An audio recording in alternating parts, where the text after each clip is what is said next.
오늘 우리에게 주신 말씀의 제목이 성도의 찬양입니다. 시편 149편 1절로 9절의 말씀을 함께 펼쳐놓으시고 우리의 생활 속에서 울려 퍼지는 찬양이 얼마나 귀하고 소중한가를 다시 한번 생각해 봤으면 좋겠습니다. 말도 많고 탈도 많았던 2019년 저물어가고 있습니다. 늘 연말이 되면 쓰는 용어가 있죠. 다사다난. 해마다 그 말을 쓰는데 올해 더 유달리 다사다난이란 말이 어울리는 것 같아요. 뒤돌아보면 지난 한 해 남북 관계뿐 아니라 가장 가까운 이웃 일본이나 중국과의 관계가 그렇게 편하지를 못했습니다. 우리 혈맹이라고 말하는 미국과 관계도 늘 불편했습니다. 주변 국가 어느 나라가 우리와 편한 나라가 없이 외톨이처럼 살아온 한 해가 아니었는가 생각을 해봅니다. 나라 경제는 마이너스로 점점 내려가고 있는데 나라 빚인 국가 채무는 눈덩이처럼 지금 불어나고 있습니다. 소위 조국 사태로 불거진 진보 보수와의 갈등 아직도 끝날 기미가 보이지 않습니다. 아침에 인터넷 신문을 보고 참 마음이 착잡했습니다. 조국을 대신해서 다시 임명받은 추미애 법무장관 후보자지요.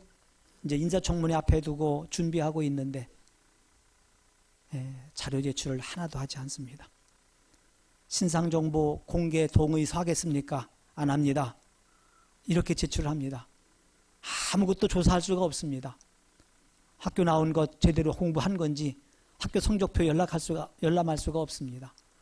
이사 다닌 거 제대로 집을 사고 팔았는지 열람할 수가 없습니다. 국회의원들이요. 청문회를 할 수가 없게 만들었습니다.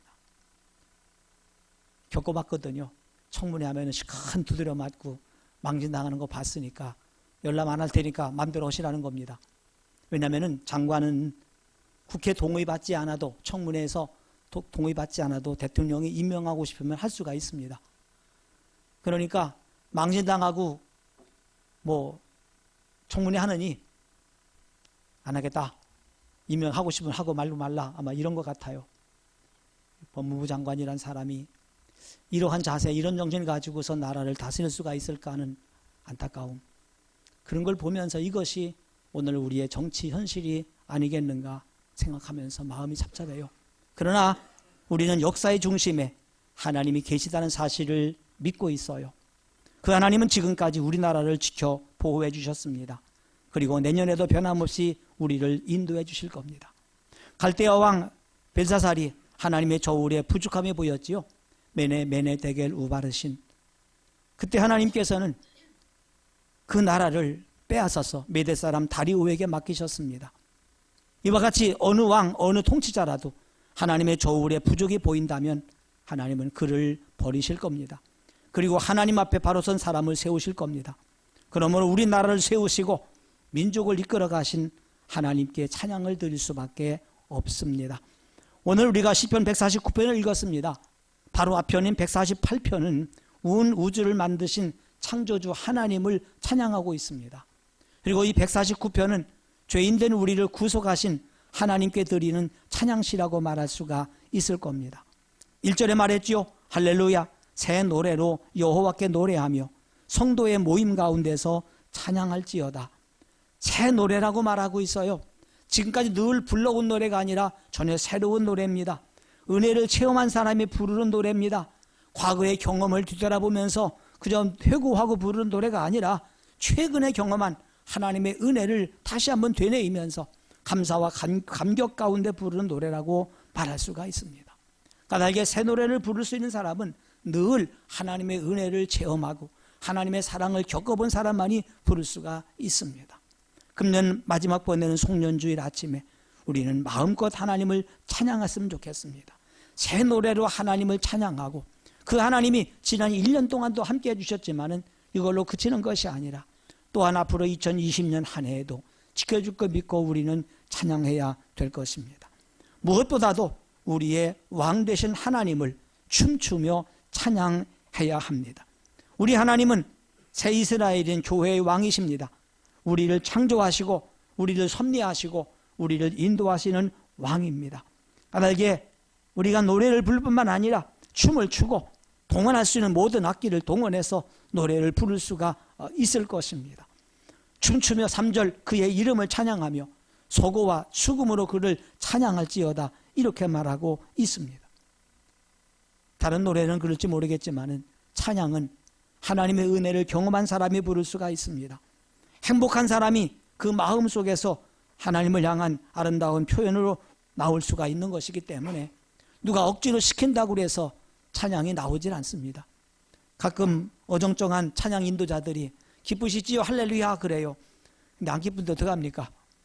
지금도 기억나는 것이 신학교 들어갔을 때에 신학교에서 채플이 있습니다. 일주일에 한 번씩 예배가 있는데 그 찬양을 인도하는 단 볼스라고 하는 선교사가 있었어요. 베이스 둥둥하게 생긴 분인데 찬양 인도하기 전에 그럽니다. 할렐루야 여러분 기쁘시지요? 찬양합시다 그래요. 다 그런데 신학생들이 멀뚱멀뚱 바라보고 있어요. 안 기쁘십니까? 할렐루야 멀뚱멀뚱 바라보고 있어요.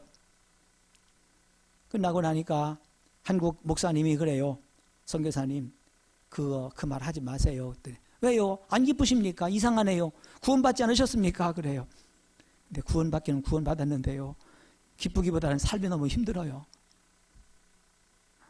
등록금도 제대로 내지 못하고 힘들게 오는 학생들에게 기쁘시다고 물으면 안 기쁘다고 합니다. 근본적인 구원받은 건 기쁜데 삶이 너무 힘들 때가 있었습니다. 저도 그 당시에 종종 학교를 빠졌습니다. 학교를 가야 되는데 버스를 2번 타고 가야 되는데 그때 토큰이 있었잖아요. 왕복 토큰 4개가 필요한데 주머니 토큰 4개가 없어요. 학교를 가야 되겠는데 버스표 4개가 없는 거예요. 학교를 못 갑니다. 목사님 몰래 책가방은 저 종탑 내 책상 밑에 감춰놓고 전도지 들고 나가서 하루 종일 전도하러 다녔습니다. 하나님 오늘 신학교 갈 돈이 없네요. 차비가 없네요. 오늘 실천 신학하겠습니다. 열심히 전도하겠습니다. 이런 일들이 종종 있었습니다. 그렇기 때문에 우리 생활 속에서 정말 감사하다고 하는 것은 마음이 행복할 때 찬양이 나오고 내가 기쁠 때 찬양이 나오는 것이지 누가 강제로 억지로 찬양하다고 해서 되는 것이 아닙니다. 성악을 전공하고 노래를 잘 부른다고 해서 그 찬양이 아름다운 찬양이 나오는 게 아닙니다. 제 자동차에 찬양 CD가 CD 박스에 꽉 찰 만큼 많아요. 그래서 그저께인가 그걸 정리를 했습니다. 보니까 뜯어놓지도 않은 아직 케이스 뜯지도 않은 것들이 꽤 많이 있더라고요.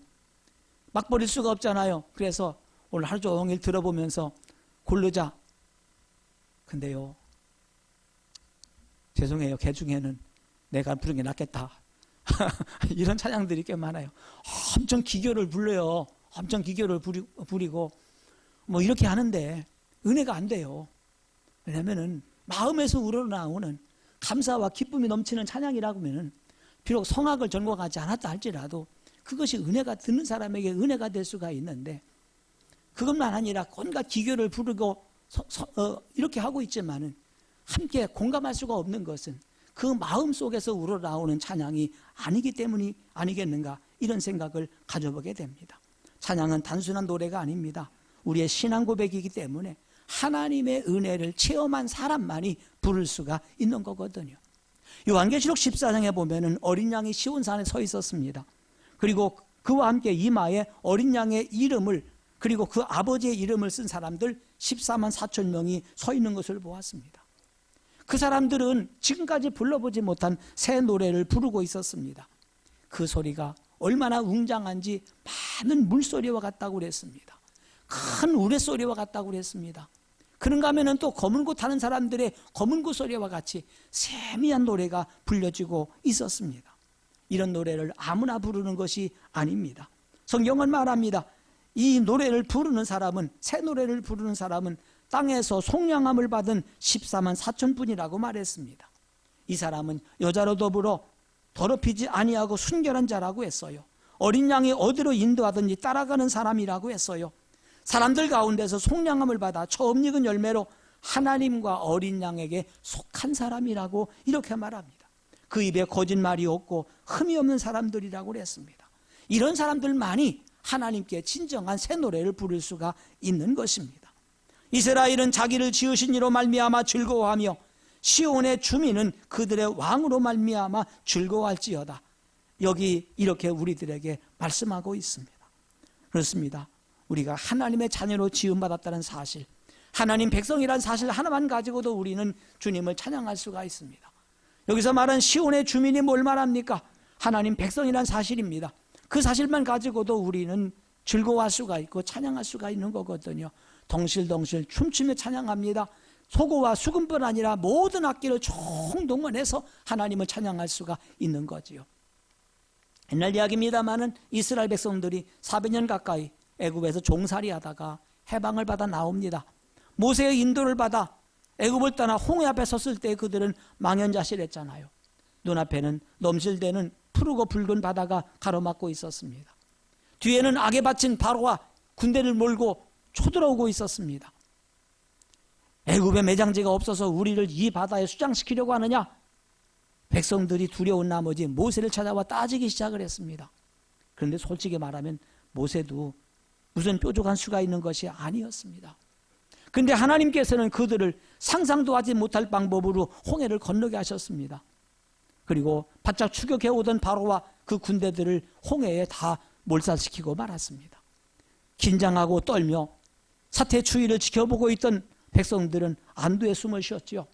그때에 모세와 아론의 누이인 미리암이 손에 소고를 잡고 나왔습니다. 그러자 모든 여인들이 따라 나와서 소고를 잡고 춤을 추었습니다. 너희는 여호와를 찬송하라. 그는 높고 영화로우신 말과 그 탄자들 바다에 던지셨음이로다. 그들은 춤을 추며 노래를 불렀습니다. 구원을 받았기 때문입니다. 생명을 얻었기 때문입니다. 새로운 삶이 시작되었기 때문입니다. 그들은 찬양할 수가 있었어요. 훗날 다윗도 마찬가지입니다. 다윗이 왕 되고 나서 가장 먼저 하고 싶은 것이 하나님의 궤, 언약궤를 예루살렘으로 가져오는 것이었습니다. 그런데 가져오다가 사고가 났지요. 뜻밖의 사람이 죽는 사고가 생겼습니다. 당황했지요. 몇 달 동안을 오베데돔의 집에 남겨놨습니다. 그리고 문제의 원인이 무엇인가를 발견했지요. 하나님의 궤는 수레에 싣고 다니는 것이 아니었습니다. 레위지파 가운데도 고핫 자손이 4명이서 어깨에 메고 다니는 것임을 깨닫게 되었습니다. 그는 다시 도전을 합니다. 얼마나 두려울까요? 또 누가 죽을까 봐 두려웠지만은 고르고 고른 고핫 자손 4명을 세워서 이 언약궤를 어깨에 메고 걷게 했습니다. 아무 사고가 없었습니다. 6걸음을 걸어오고 나서 비로소 그들은 한숨을 쉬었습니다. 괜찮구나. 환호성이 질러졌습니다.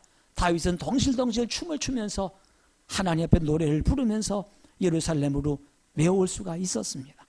우리가 하나님의 자녀란 사실, 하나님이 나를 구원했다는 사실, 하나님이 나를 인도해 줬다는 사실만 가지고도 우리는 춤추며 찬양할 수가 있거든요. 그렇다면 구체적으로 우리가 왕 되신 하나님을 찬양해야 될 이유가 무엇일까?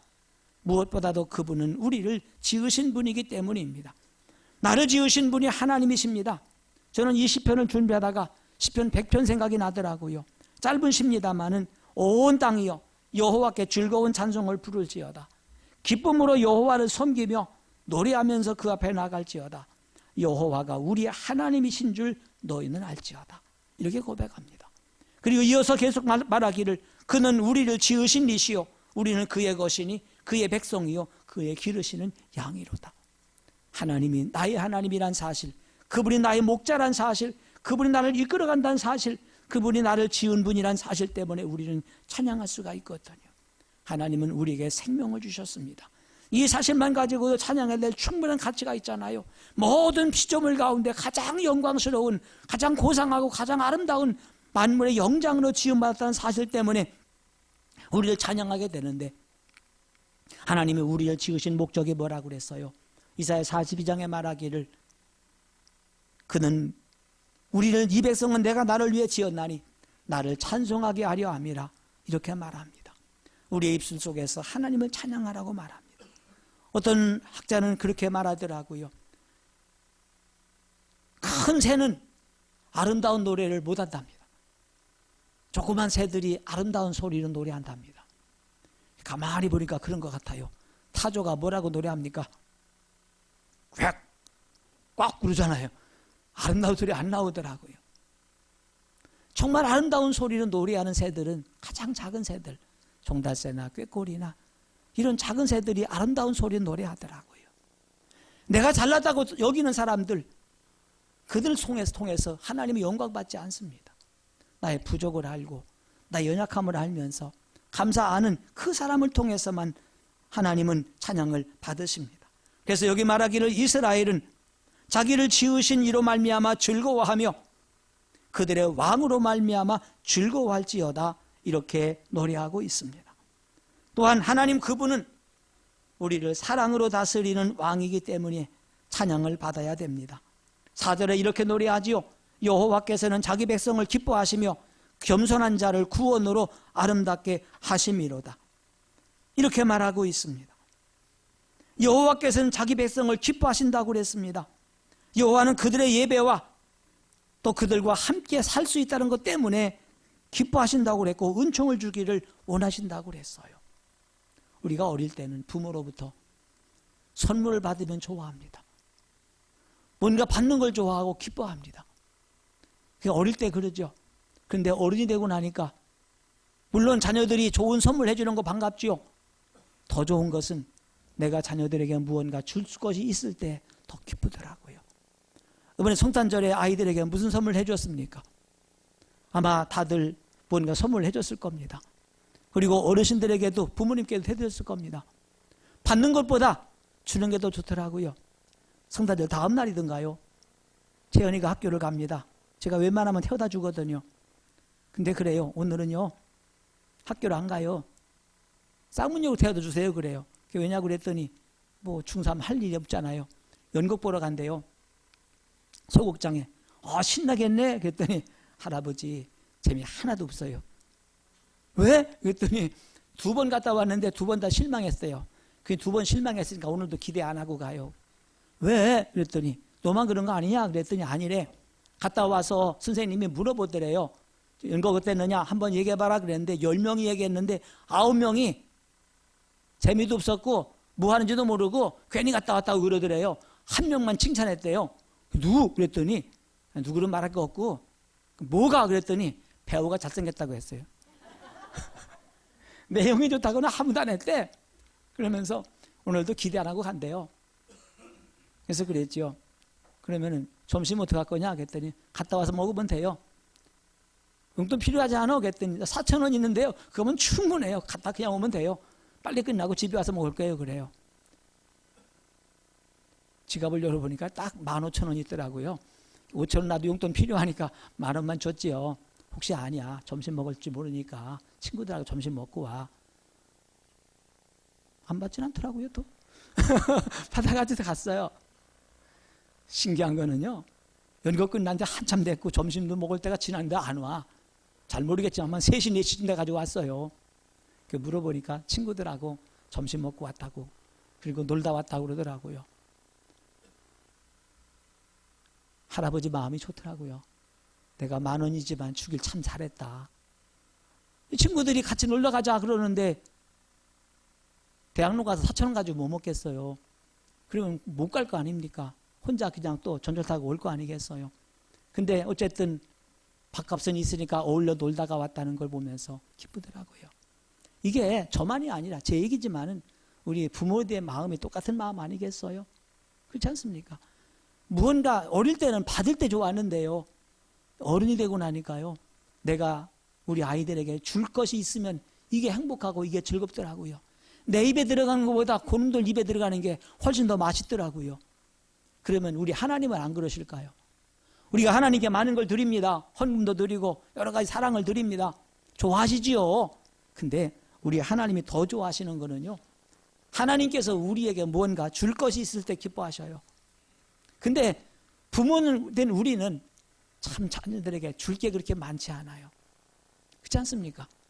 마음껏 주고 싶지만 마음껏 줄 수 있는 게 많지 않아요. 근데 우리 하나님은 얼마든지 줄 수 있는 분 아닙니까? 그렇기 때문에 그 백성들 때문에 성도들은 영광 중에 즐거워하며 여호와께서는 자기 백성을 기뻐하신다고 이렇게 노래할 수가 있는 것입니다. 예, 우리 하나님은 겸손한 자와 연약한 자와 낮은 자와 또 하나님 말씀에 순종하는 자들을 복 주시기를 기뻐하시고 그들에게 가장 귀한 걸 주기를 원하고 있다는 사실입니다. 그러므로 우리가 승리할 수 있는 길은 늘 하나님과 함께하는 길입니다. 우리가 늘 이기는 길은 하나님의 도움을 받는 길입니다. 도와주기를 원하시는 그분을 늘 따라다니면서 그분이 도와준다고 할 때 할렐루야 감사합니다. 도움을 받을 때에 하나님의 영광을 받으시고 우리는 또 그 복을 누릴 수가 있는 것입니다. 왜요? 우리는 하나님의 자녀입니다. 우리는 하나님의 백성입니다. 하나님께서 우리들로 하여금 세상에서 가장 낮은 자로 살기를 원하지 않습니다. 승리의 계가를 부르기를 원하고 있는 것입니다. 이것이 성도의 특권입니다. 예수님이 세상을 떠나기 전에 제자들에게 하신 말씀이 있어요. 요한복음 16장 33절입니다. 이것을 너희에게 이르는 것은 너희로 내 안에서 평안을 누리게 하려 함이라. 세상에서는 너희가 환난을 당하나 담대하라. 내가 세상을 이겼노라. 오늘 읽어드린 이 시편 149편에도 6절에 그들의 입에는 하나님에 대한 찬양이 있고 그들의 손에는 두 날 가진 칼이 있도다. 이렇게 말하고 있습니다. 그렇습니다.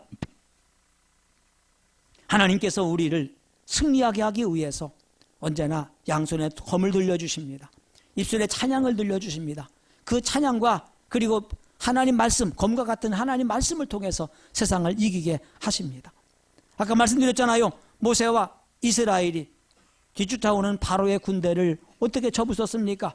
그들이 힘이 있어 이겼습니까? 그들이 지혜가 이겼습니까? 두려워 떨고 있을 때 하나님 말씀했습니다. 너희가 할 일이 없다. 너희는 가만히 서서 여호와께서 구원하시는 큰 구원을 보라. 그냥 구경만 하고 있으라고 합니다. 밤새도록 하나님이 다 하셨어요. 바람을 불러오셔서 홍해를 마르게 하셨습니다. 홍해를 갈라놓으셨습니다. 밤새도록 갈라놓았잖아요. 이스라엘 백성이 지나간 뒤에, 건너간 뒤에 다시 또 하나님께서 그 홍해를 다시 넘치게 하셨습니다. 이스라엘 백성은 건너가고 뒤따라오던 애국 군대는 다 강물에 수장시켜 버렸습니다. 이것이 바로 하나님이 하신 일이었습니다. 미리암과 이스라엘 여인들이 춤추며 찬양한 것이 무엇 때문입니까? 그들이 잘했기 때문이 아니라 하나님께서 이 엄청난 일을 이루어 주셨기 때문입니다. 그 하나님은 지금도 우리와 그렇게 하십니다. 우리 앞길을 열어주십니다. 우리의 뒤를 막아주십니다. 누구도 우리를 해치지 못하도록 귀한 팔로 붙잡아 주십니다. 우리 입에서 할 수 있는 것은 하나님 감사합니다. 하나님 찬양합니다. 이것밖에 할 수가 없습니다. 홍해를 건넌 이스라엘 백성들이 여행을 하다가 르비딤의 장막을 치고 있을 때에 아말렉 사람들이 공격을 해봤습니다. 지금도 거기는 파이론 오아시스라고 그래서 그쪽 지방에서 만나게 된 제일 큰 오아시스입니다. 우기가 지나고 건기가 시작되면은 사람들은 점점 다 이 오아시스 주변에 모여듭니다. 근데 아말렉 군대가 와보니까 벌써 이스라엘 백성들이 진을 치고 있으니까 그 오아시스를 뺏으려고 공격을 해온 것이었습니다. 아말렉 사람들은 훈련이 잘 된 군인들이었습니다. 이스라엘 백성들은 한 번도 싸움을 해보지 않았습니다. 군인들이 아니라 평민들이었습니다. 싸우는 것 누가 봐도 승산이 없었습니다. 그때 모세가 산에 올라갔습니다. 그리고 손을 들어 하나님께 기도하지요. 모세가 손을 들어 기도하면 여호수아가 이깁니다. 팔이 아파서 손이 내려오면 아말렉이 이깁니다. 옆에서 보고 있던 아론과 훌이 모세를 위해서 앉을 돌을 갖다 놓고 앉으라고 하고 양쪽에서 팔을 붙잡아 주잖아요. 팔이 하루 종일 내려오지 않았습니다. 결국 여호수아는 아말렉을 완전히 쳐서 진멸시켰습니다. 그때 그들은 그들 기념하기 위해서 하나님의 이름을 여호와 니시라고 불렀습니다. 다윗이 생애를 보면은 자주 나오는 단어, 글이 있습니다. 다윗이 어디로 가든지 여호와께서 이기게 하셨더라. 여러 번 나옵니다. 다윗이 어디로 가든지 여호와께서 이기게 하셨더라. 다윗의 전쟁 가운데서 패한 전쟁이 없습니다. 백전백승을 했습니다. 이게 가능합니까? 이게 가능한 것은 하나님께서 다윗과 함께 하셨기 때문이었습니다. 시편 46편에 말했습니다. 만군의 여호와께서 우리와 함께 하시니 야곱의 하나님은 우리의 피난처시로다. 예, 우리는 지금 영적 전쟁을 하고 있습니다. 경제 전쟁을 합니다. 외교 전쟁을 합니다. 신앙의 전쟁을 하고 있습니다. 마귀와도 싸웁니다. 늘 투쟁을 하고 살아가는 것이 우리 현실입니다.